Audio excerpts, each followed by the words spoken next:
Hello and welcome. I'm Jadine and this is my channel. Today I'm going to show you how I remove the color from my purple cabbage, or people say red cabbage. So this is how I remove the color, especially when I'm making a raw cabbage slaw where I'm doing a combination of like a purple cabbage and a green cabbage, because sometimes you want it to be a little fancier and you don't want it to bleed. For example, by bleeding, I mean like the color of the purple cabbage, just mix it in with the other colors and then just make everything kind of purple or bluish, kind of give it that hue. So let me show you how I remove the color so I don't have to worry about my cabbage bleeding. Before we get started, we have to shave the cabbage. So let's get started. We're gonna cut the cabbage in half. So I'm gonna shave it down. And always tuck your fingers, that's very important. So we're gonna place it in a bowl. So let's go ahead and remove some of the color. So we're gonna start by rinsing the cabbage. So let's rinse the cabbage a few times. So we're gonna fill this up with some water. And if you notice now, the water is blue, blue, blue, blue, blue. Really pretty though. That's not what I'm going for today. So we're just gonna keep going and repeat the process.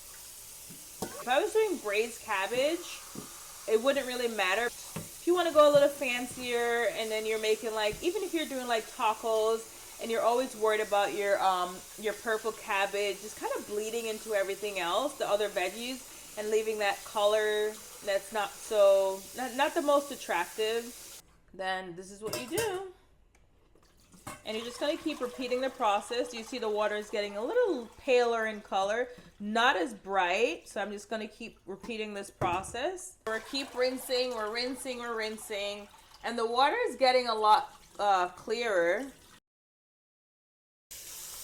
Really pretty. And then the water is almost clear. So this is rinse number 5. So not as blue.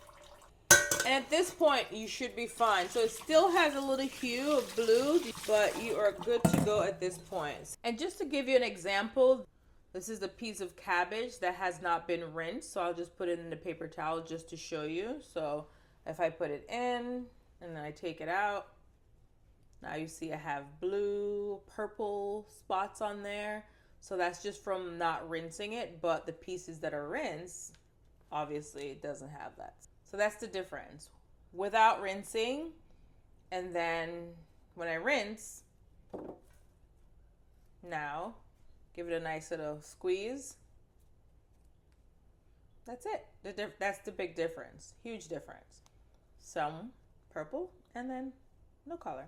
And that is how you remove the color from the purple cabbage so you don't have to worry about it bleeding. That's how I do it, where it's just water, and it works every time. So give it a whirl. Next time you're making a cabbage slaw and you want to do like a green cabbage and a purple cabbage, this is a perfect way to do it. So you don't have to worry about your purple cabbage bleeding into the other vegetables. Thank you for joining, and I will see you in my next video. Bye.